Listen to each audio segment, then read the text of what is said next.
You ask the average person on the street, what gives value to money? Why does money have value? They have no idea. They have a theory. They have a fairy tale. They have a story. And that story is about as naive as believing that children come from storks that deliver them in bundles they drop through the chimney. It is about as solid as Santa Claus. What gives money value? But it says right there on the piece of paper, it says, by the full faith and credit of the Royal Bank of India. Or it says, by the full faith and credit of the Federal Reserve System. It says, one Federal Reserve note. Applies to all debt, public and private. Okay, this is what gives it value, a promise. But most people have no idea how that works. I guarantee you that if you ask the average person on the street, they will tell you that the reason the money has value is because somewhere there's a cave, a vault, a box, where the government keeps gold in direct proportion to the money that circulates, which has not been true since the 1930s, anywhere in the world. And yet, that is the Santa Claus fantasy that many people believe in. Or they believe that the government guarantees the value of money somehow, which then creates other interesting questions like, well, why does inflation happen then? Why is the currency collapsing in Zimbabwe? Did the government not try hard enough to guarantee it? That is the inconvenient truth at the core of our understanding of the world's most ancient technology, money, is that we don't understand it. We simply don't understand it. The truth is, you give money value. Why? Because you are participating in a shared hallucination with 1.5 billion other people in which you firmly believe that tomorrow this money will still have value.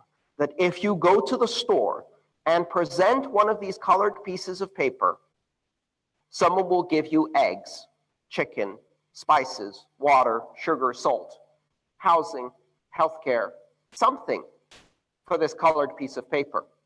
And it really takes an incredible hallucination for us to believe this, because the paper itself is worthless.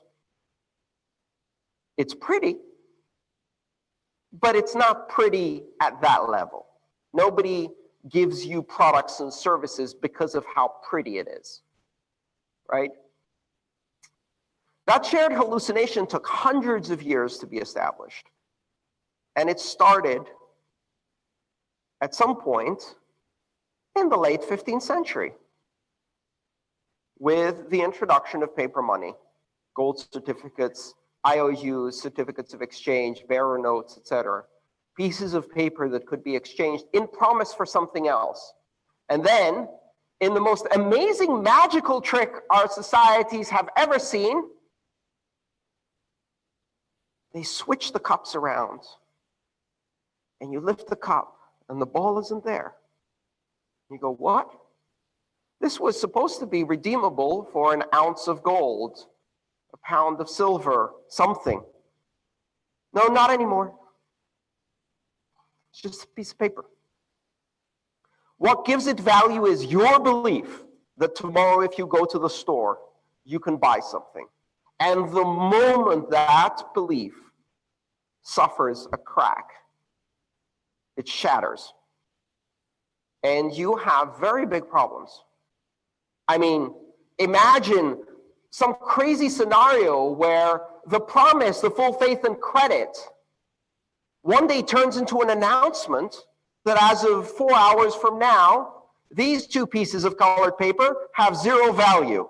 I mean, that couldn't possibly happen. But here's the interesting thing. If the value was based on the promise, and that promise is broken, And the people who gave that promise just told you this now has value 0 in 4 hours. What is the value of that piece of paper? 0, right? But that's not what happened. It's not what happened at all. For months after that announcement was made, yes, the paper was valued less, 10% less, 15% less, 20% less, but it still had value. Even though the people who made the promise told you it was 0, you could exchange it for 80% of face value in one of the many available locations where corruption no longer exists and you can't exchange money, you know, all of that story. Unless, of course, you're connected and wealthy enough to afford the 20% depreciation, but it only depreciated by 20%, maximum. I bet you could still find some in circulation today, and I bet they still don't have value of 0. In fact, in the history of currencies, we rarely find any currency that goes to 0. I can go to Rome in Italy, and I can get silver coins that have the face of Julius Caesar on them. Coins that have not been in circulation for almost 1,000 years, and yet their value is not 0. In fact, their value exceeds their worth in silver. They're still a tradable abstraction of value. The reason your money did not go to 0 was because its value was not the promise. It's because its value was that illusion. And that illusion was shaken, but not destroyed. Because you start panicking at first. You're like, this has 0 value. And then someone says to you, oh, don't worry. I know this guy who knows a guy who knows a guy who will give you 80% on it and no longer has 0 value. Now it's just depreciated because you give it value through your use, because you give it value by believing in that promise. But in order for that promise to hold, it has to have some other characteristics. It has to be unforgeable. If it can be forged, then you have an emerging phenomenon that in economics is called Gresham's law, where bad money chases out good money, where if you get your hands on the good money, you do not spend it. You stuff it under the mattress. Sound familiar? Happened here. If you had an old note and a new note, there is no way you're spending the new note until you get rid of all of the old notes. So all the new notes disappear from circulation immediately. Their velocity goes to 0. And people trade the old note. But if they trade the old note, it's in circulation. And the longer it remains in circulation, the longer people hold on to it and hoard the new ones. Gresham's law in action. I did not believe I would see that in my lifetime. Thank you, India, for validating my economics professor by demonstrating Gresham's law in a 1.5 billion person laboratory. Sucked, painful, but nevertheless, very interesting economics.